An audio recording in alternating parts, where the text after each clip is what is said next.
우린 대체로 자신을 향하여 다른 사람에게 소개할 때에 난 자랑할 것이 별거 없어, 난 자랑하지 않아, 이렇게 이야기하지만 가만히 우리의 내면을 들여다보면 우리는 자랑하기를 좋아한다는 것을 발견하게 됩니다. 자랑한다는 것은 우리 자신을 다른 사람과 차별화한다는 얘기도 되고 구별화한다는 얘기도 될 것입니다. 그저 어떤 억자는 인간이 하는 자랑은 경쟁사회가 만들어낸 산물이라고도 이야기하는 사람도 있습니다. 우리의 안전을 이야기하고 자신의 재능이나 외모를 자랑하기도 하고 자신의 지식을 자랑하기도 하며 어떤 사람은 재물이나 업적을 자랑하고 그런가 하면 자신의 도덕성과 더불어 가문과 집안을 자랑하기도 합니다. 그런데 문제는 그러한 자랑거리가 영원하지 못하다는 겁니다. 재능이나 외모 그리고 지식이나 재물과 업적들은 어느 정도 시간이 지나가면 더 이상 우리의 자랑거리가 되지 못함을 봅니다. 한계가 있습니다. 제한적인 겁니다. 언제나 무엇이든지 어느 때까지 할 것이 아니라 인간의 자랑은 극히 제한적입니다. 그러기에 시간이 지나면 그때 그 모습 그대로 받아들여야 합니다. 과거에는 삶의 자랑거리가 많았다 할지라도 시간이 지나면 지금의 모습 그대로 받아들여야 한다는 겁니다. 어떤 모습으로 살아왔든지 어떤 삶의 모습으로 변지해 나왔든지 관계없습니다. 지금 있는 그대로의 모습으로 받아들여야 됩니다. 그것이 성공이든 그것이 실패이든 그대로 결산할 수밖에 없다는 겁니다. 이걸 가리켜서 종말론적인 시간이라 말할 수 있습니다. 이 시간엔 누구도 예외가 없습니다. 그러나 종말론적인 시간 앞에 설 때까지는 우리의 삶은 무엇인가 끊임없이 심어야 한다는 것을 이 속에 내포되어 있습니다. 그러게 시편 125편 5절과 6절의 말씀을 보면 눈물을 흘리며 씨를 뿌리는 자는 기쁨으로 거두리로다. 울며 씨를 뿌리러 나가는 자는 반드시 기쁨으로 그 곡식단을 가지고 나오리라고 하는 말씀처럼 우리의 삶이 끝날 때까지 무엇인가 끊임없이 뿌려야 한다는 것을 말합니다. 뿌리면 몇 가지 법칙이 있습니다. 여러분, 뿌려지지 않는 씨앗에는 열매가 맺혀지지 않습니다. 씨앗이 아무리 탁월하고 좋다고 해도 뿌려지지 아니하면, 내 손을 떠나지 아니하면 열매를 맺을 수가 없습니다. 반드시 뿌려줘야 합니다. 또 하나 또 한다면 뿌린 것을 반드시 거둔다는 겁니다. 콩을 심었으면 콩을 거두게 되지 밭을 거두는 경우가 없습니다.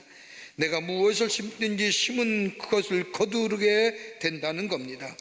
어떤 사람들은 말하기를 나는 이렇게 살지 않았는데 내 삶의 결과가 왜 이러냐라고 말하는 분들이 계실는지 모르지만은 본인이 몰라서 그렇지 그렇게 본인이 심고 살아온 겁니다.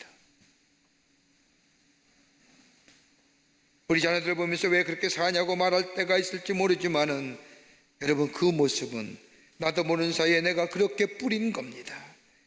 내가 뿌리지 않는 것이 열매로 나타나는 경우가 없습니다. 뿌린 것을 거둡니다. 또 하나 뿌림의 특징이 있다고 한다면 열매를 많이 맺는다는 겁니다. 열매가 많다는 것을 말합니다. 씨앗은 하나를 뿌리지 모르지만 그 열매는 다양한 모습으로 풍성하게 거둔다는 겁니다. 씨앗은 씨앗의 모습으로 나타나기도 하고 씨앗은 줄기라는 모습으로 나타나기도 하고 씨앗은 푸른색과 다양한 잎의 모습으로 나타나기도 하며 때로는 아름다운 꽃의 모양이라도 피어지게 됩니다. 다양한 모습으로 풍성하게 거두어진다는 겁니다. 그러기에 종말의 시간이 오기까지 과거의 것을 연연하고 과거에 의해서 묶여 사는 것이 아니라 끊임없이 뿌려지는 삶의 모습 속에 그 인생의 풍성함이 얻어지게 된다는 겁니다. 오늘 본문의 말씀을 보십시오. 오늘 본문의 말씀은 예수님의 제자들에게 가르쳐준 말씀으로서 어떻게 보면 재미있기도 하고 때로는 우리가 깊게 생각할 중요한 문제를 우리에게 말씀합니다. 옛날 주인의 재산을 관리하는 청지기가 있었습니다. 근데 이 사람이 주인의 재산을 남용합니다. 이 사실을 알고 주인이 청지기를 책망하면서 내가 내게 대하여 들은 이 말이 어찌 됨이냐, 내가 보던 일을 세마라, 청지기의 직무를 계속하지 못하리라 말씀하며 청지기의 직임에서 해임당합니다. 결산하고 그 결산할 것을 나에게 넘기라는 겁니다. 이때 청지기는 생각합니다. 주인이 내 직분을 빼앗으니 내가 무엇을 할까? 땅을 파자니 힘이 없고 빌어먹자니 부끄럽구나 하면서 이 청지기는 주인에게 빚진 사람들을 자신의 집으로 불러 모읍니다. 그리고 말하기로는 얼마 빚졌느냐? 기름 100말석이면 100말입니다. 그러면 내 차용주세에 50말이라 고쳤어라. 넌 얼마나 빚졌느냐? 밀 100석입니다. 그러면 80석이라 증서에 고쳤어라. 주인의 재산을 가지고 인심을 씁니다. 여러분, 이 죄가 무슨 죄입니까? 기권 남용입니다. 요즘 잘 듣는 얘기입니다. 배임입니다. 안 걸 사람 없지요. 그런데 놀라운 것은 주인의 반응입니다. 이 주인은 이 청지기를 향하여 오늘 본문의 말씀을 보면 지혜롭다 합니다. 여러분, 청지기가 뭡니까? 성경에 나온 청지기는 헬라어로 오이코노모스라고 얘기하는데, 이 청지기에 주어진 권한은 자율성과 타율성의 반반입니다. 어디까지나 주인에게 예속된 사람이지만 동시에 자기 수하에 많은 사람들을 거느리고 있습니다. 그러나 한 가지 분명한 사실은 주인에게 철저하게 속한 사람이라는 겁니다.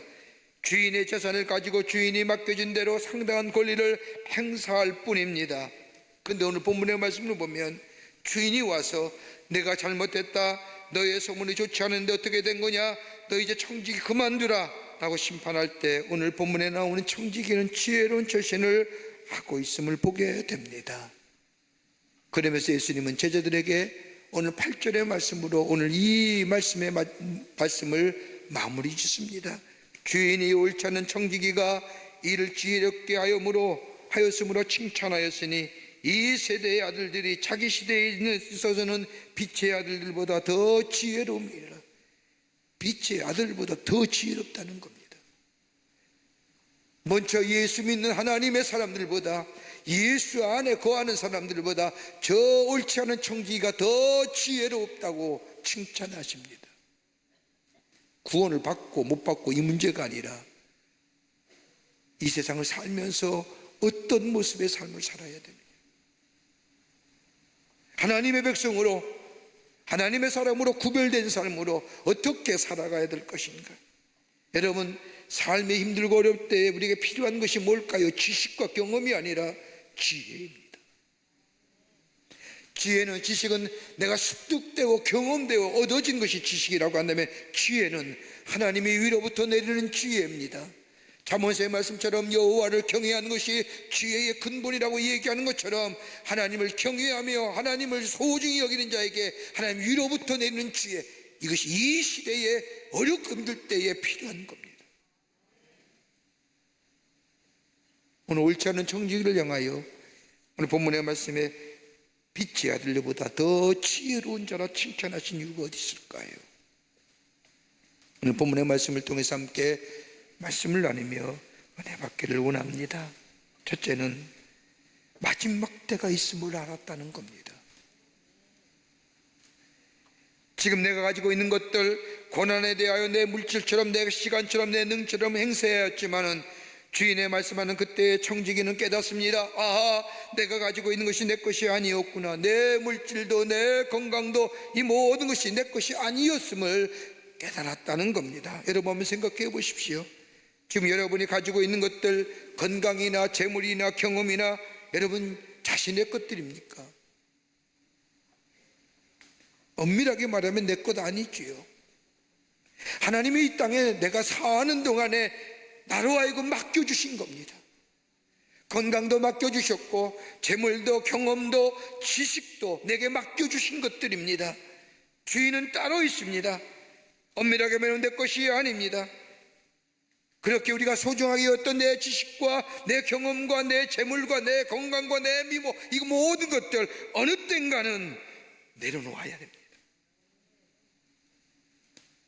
우리 젊은 우리 성도님들 계시는데, 많이 계시는데 나와는 별 상관없는 말씀이라고요? 아니에요.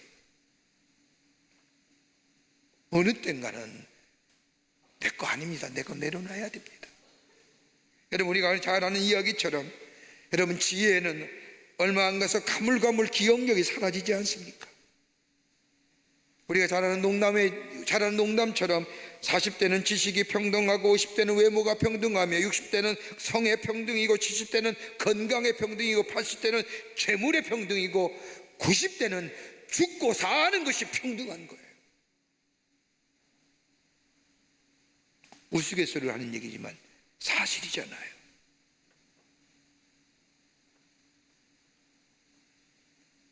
시간이 지나면 지날수록 우리에게 점점 더 멀어져 가는 것들, 그토록 소중히 여겼던 재물과 건강과 지식과 외모들, 여러분, 원래부터 내 것이 아니었습니다.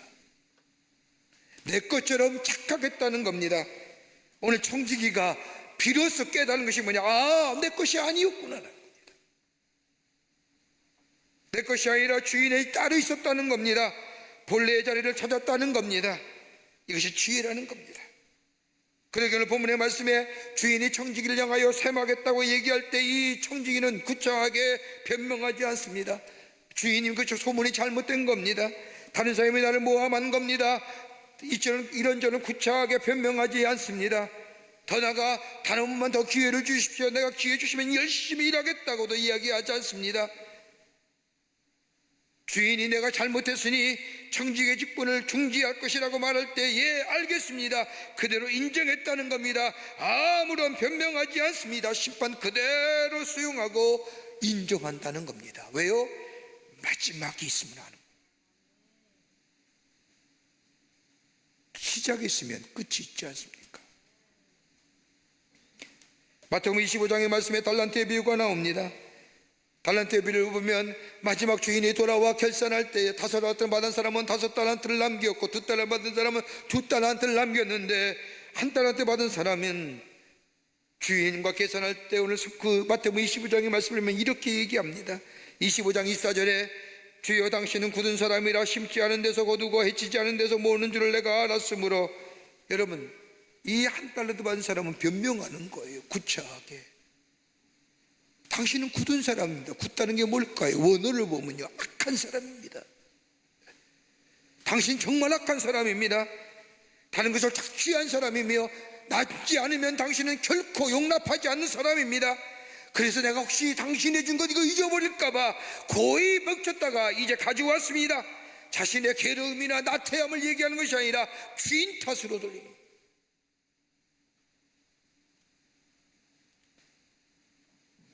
실패한 사람들의 공통점이 뭔지 아십니까?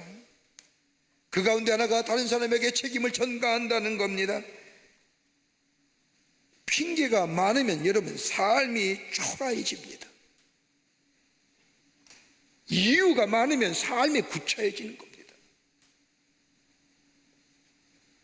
여러분, 경험하지 않습니까? 주저주저 자신의 삶에 대해 변명할 때 내 삶이 얼마나 초라해지는지. 오늘 이 청지기는 주인의 말에 그대로 수용하고 그 심판을 그대로 인정합니다. 자신의 잘못을 압니다. 여러분, 다윗을 보십시오. 다윗의 이름이 성경에 무려 800번이나 나오는데 다윗을 하나님이 가장 마음이 아픈 사람이라 칭찬하는 이유가 어디 있을까요? 여러 가지로 많은 이유를 얘기하지만 그 가운데 하나가 뭐냐? 자신의 잘못을 철저하게 깨닫는 겁니다. 인정하는 거예요. 하나님의 심판인 밧세바와 사이에 낳은 아이가 죽을 것이라고 하는 나단 선지자의 말을 듣고 이는 하나님 앞에 다윗은 나아가 베옷을 입고 일주일 동안 금식하며 하나님의 성전에서 기도합니다. 자신의 잘못을 인정하고 하나님의 자비하심을 구합니다. 하나님의 구원을 요청합니다. 그러나 아이가 죽습니다. 철저하게 회개하죠.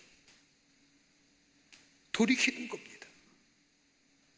그럴 때 하나님은 다윗에게 새로운 기회를 허락해 주시고 그를 통해 하나님의 구속의 역사를 이어가셨던 것을 보게 됩니다. 오늘 예수님이 이 옳지 않은 청지기를 향하여 그의 지혜를 배우는 것은 뭐냐? 마지막 때가 있음을 기억하라는 겁니다. 그 마지막 때에 구차하게 변명하고 자신의 잘못에 대해 합리하는 것이 아니라 깨닫고 돌이키는 자들 때에,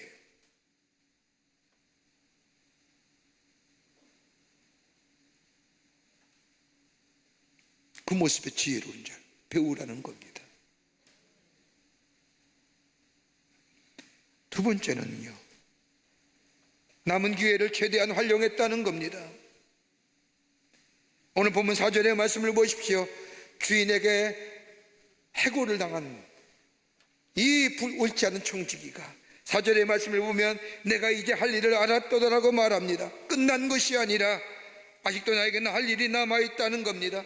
불의한 청지기의 지혜는 남아있는 기회, 남아있는 시간, 더 나아가 자신이 남아있는 권한을 최대한 사용하고 있다는 겁니다.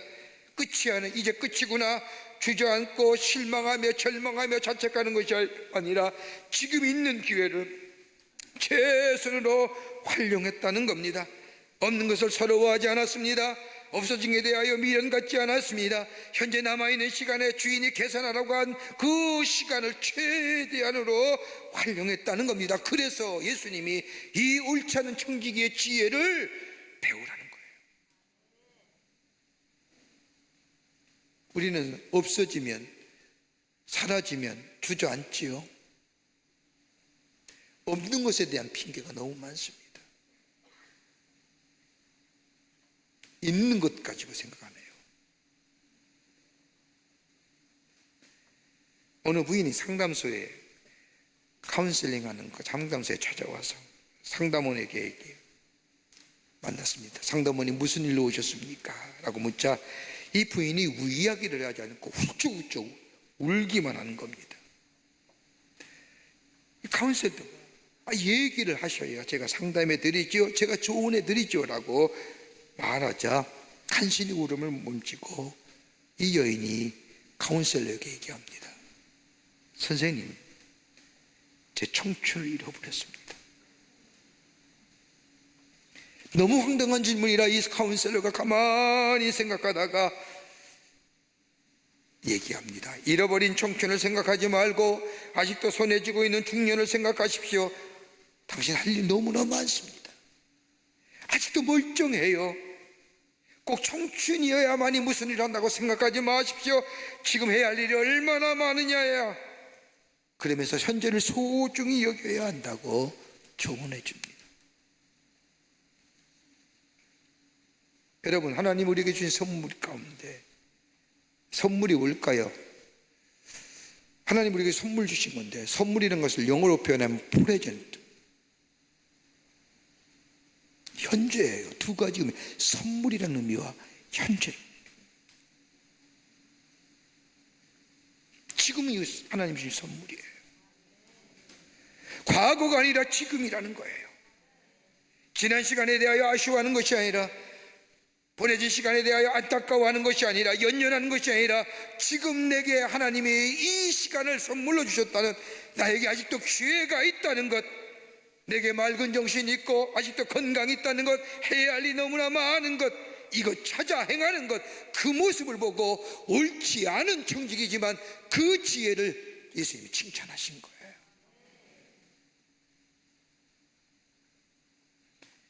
여러분, 빌립보서 3장 12절과 14절의 말씀을 보면 바울의 유명한 고백이 나옵니다.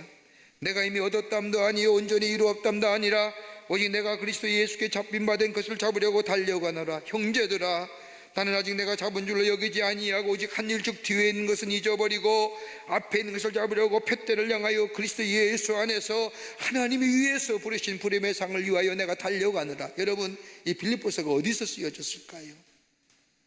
로마의 옥중서신이에요. 뭘 달려갈 일이 있을까요? 미래는 어두울 뿐이에요. 과거에 화려한 일을 했고 교회를 세우고 하나님의 나라를 위하여 이방인의 전도를 위하여 그렇게 달려왔던 바울, 이젠 영혼의 몸이고 갇힌 공간에 무슨 미래가 있고 무슨 앞일이 있습니까? 그럼에도 불구하고 바울은 뭐예요? 뒤에 있는 거 잊어버린다는 겁니다. 지금 내가 이 시간 내게 하나님이 선물로 주셨는데 내가 이 시간을 가지고 표대를 향하여 주님이 나를 불러주시고 하나님의 사람으로 세워주시고 내게 은혜를 주시고 나와 함께했던 그 놀라운 사실들을 내 마음속에 간직하고 표대를 향하여 달려간다. 이와 유사한 말씀이 사도행전 28장에 나옵니다. 바울이 로마로 갈 때에 풍랑을 만나서 고생하여 난파되기도 하고 섬에 갇히기도 하고 우여곡절 속에 겨우 로마의 땅에 도착합니다. 죄수의 몸입니다. 언제 죽을지 모릅니다. 어떻게 자신의 앞날이 전개될까 아무도 모릅니다.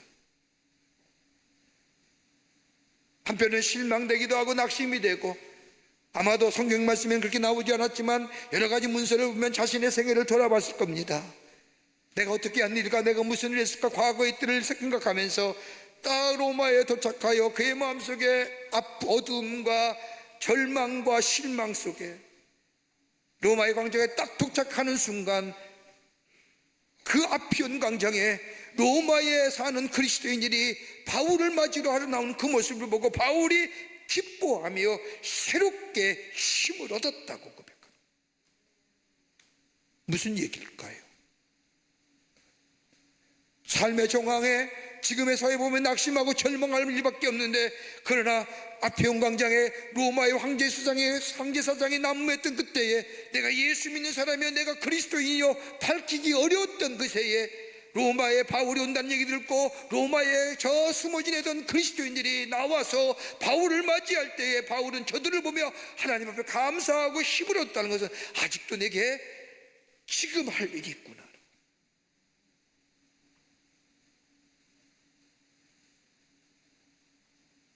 아직 늦지 않았다는 거예요.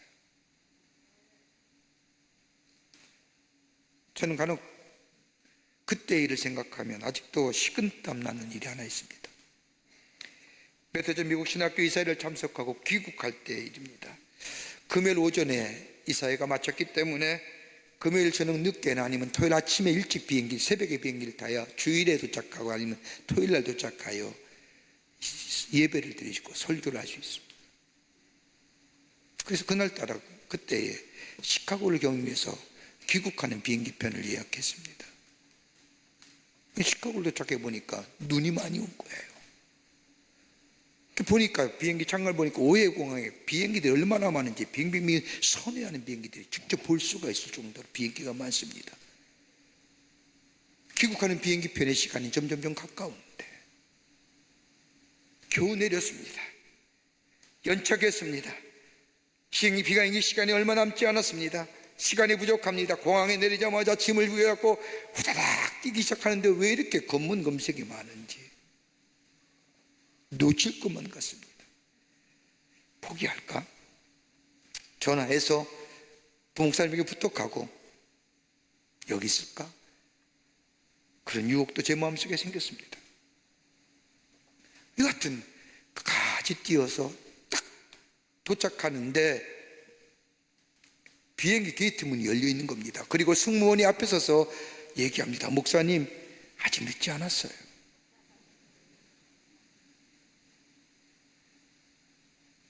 안에 들어와 좌석에 탁 앉는 순간 시계를 보니 5분 전이에요. 벌써 문 닫아야 할 문이, 제가 앉고 나자 문이 딱 닫힌 순간 비행기가 뜨는데 얼마 시간인 중에 제 마음속에 여운으로 남긴, 목사님, 어떻게 알았는지 목사를 불렀는지 모르겠지만 아직 늦지 않았어요.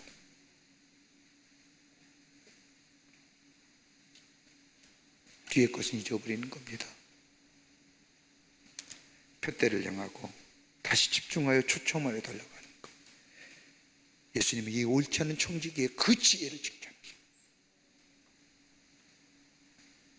그렇다고 예전에 불의가다, 예전에 옳지 않은 일이다 허용되는 건 아니에요.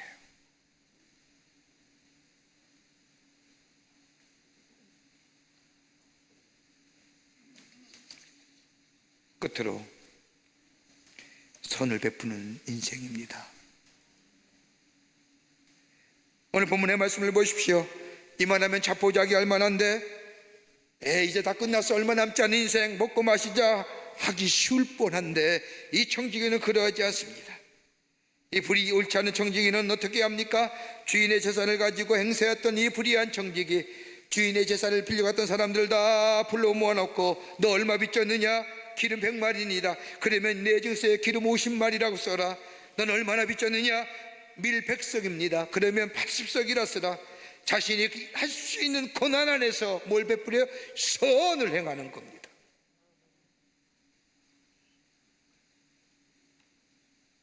마지막 날이 있음을 압니다. 마지막 날에 마지막 날이 자신에게 오기 전에 자신이 할 수 있는 최대한으로 다른 사람에게 선을 베풀고 자비와 긍휼을 베풉니다. 할 수 있는 것을 가지고, 당신의 고난 가지고, 고난밖에 아니라 할 수 없는 일이 아니라 할 수 있는 것 가지고 내가 다른 사람을 향하여 선을 베푸는 그 모습, 주인은 따로 있지만은 자신이 할 수 있는 한도 내에서 다른 사람에게 선을 베풉니다. 그러게 8절 말씀을 보세요. 주인이 옳지 않은 청지기가 이를 지혜롭게 하였으므로 칭찬하였으니, 옳지 않은 청지기가 이를 지혜롭게 하여 칭찬했다는 것은 주인의 본래 의도가 선을 행하고 자신의 재산을 가지고 자신의 이익과 자신의 탐욕을 위해, 자신의 욕심을 위해 쓰여진 것이 아니라 자신의 재산을 가지고 선을 행하고 자비를 행하고 긍휼을 행하는 그것을 본래 주인이 원했는데 그것을 행하는 그 모습을 보고 칭찬했다는 거예요.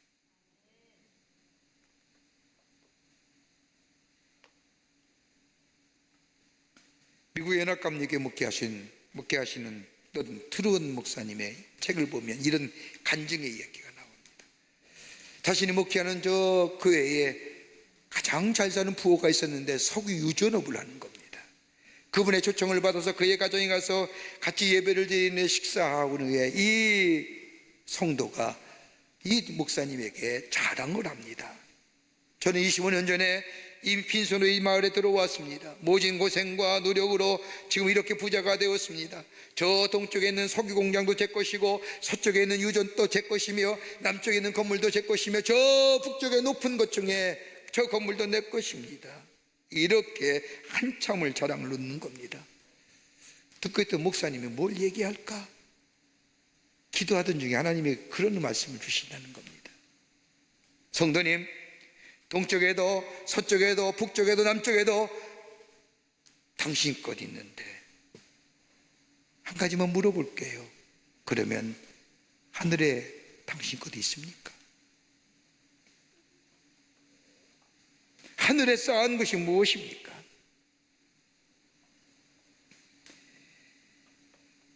이 질문에 아무 말 하지 못했다고 합니다. 불의한 청지기는 여러분 너무나 분명히 잘못된 사람입니다. 그런데 주님이 칭찬합니다. 왜요? 주인의 마음을 읽었다는 겁니다. 주인의 재산을 가지고 횡령하고 남용하는 걸 잘못된 일이지만 착한 마음씨 가지고 선을 행하고 도와주고 긍휼을 베풀고 자비를 베풀고 했던 그 주인의 마음을 이제서야 깨닫고 그 선을 행할 때에 주인이 그를 귀히 여겼다는 거예요. 우리를 불러주시고 하나님의 자녀 삼으신 목적이 뭘까요? 내게 귀한 재능 주시고 은사 주신 이유가 어디 있을까요? 20세기 초에 미국 재벌 한 사람이 아프리카에 라이베리아 대학을 세운다 해서 100만 불을 기증했습니다. 대학교가 세워지고 발전하면서 많은 인재를 양성하는 대학에 아프리카 유수한 대학이 되었습니다.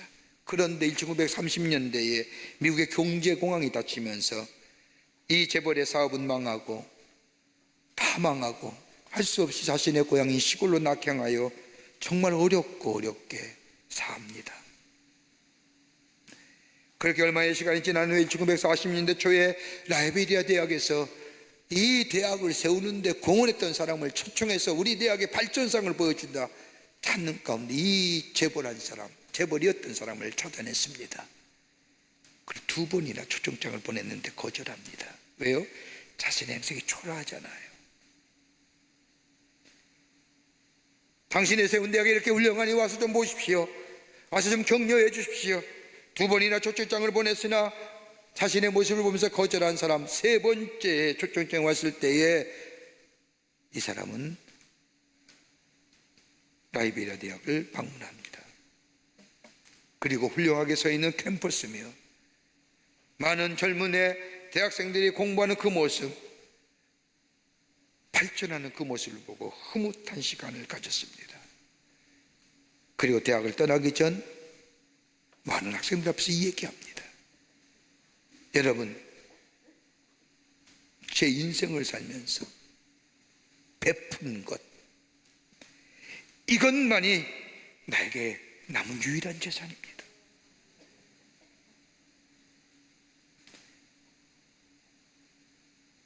베푼 것, 이것만이 나에게 남은 유일한 재산입니다.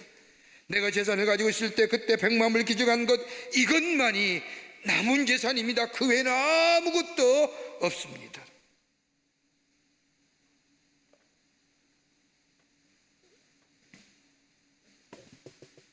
지혜로운 사람이 어떤 사람입니까? 오늘 이 옳지 않은 정직이 마지막에 있음을 깨닫습니다. 그 종말론전 시간 앞에 설 때까지 내 삶의 최선 심는 겁니다. 그리고 주님이 원하신 일을 감당하는 거예요. 그럴 때 하나님이 뭐예요? 칭찬하시는 거예요. 어렵지요? 어려운 시대에 삽니다. 힘든 시대에 삽니다. 이럴 때일수록 우리 믿는 사람들이 필요한 게 뭘까요? 하나님이 주시는 지혜가 필요한 거예요. 오늘 주에 주시는 이 지혜 가지고, 이 말씀 가지고 이 세상 가운데 승리하면서 하시는 선한 영향력의 주인공 되는 여러분과 저와 되시기를 주의 이름으로 축원합니다. 하나님 감사합니다. 저희들께서 사랑해 주셔서 하나님의 백성 삼으심에 감사합니다. 우리 안에 주의 주신 놀라운 은혜와 축복이 있는데 내 것인 줄 알고 산 적이 참 많습니다. 주인이 따로 있음을 고백하게 하시고, 그리고 마지막 때가 있음을 기억하게 하시며, 마지막 결산의 때에 아버지 그때까지라도 우리가 최선을 다하여 심는 자 되게 하시고, 또 하나님이 우리를 통하여 하시고자 하는 선과 하나님 나라의 거룩성과 하나님 나라의 의와 평강과 희락을 이 땅에 심어갈 수 있는 지혜로운 하나님의 사람들 되게 하여 주시옵소서. 성령이 도우시고 인도하여 주실 줄 믿으며 예수님의 이름으로 기도하옵나이다. 아멘.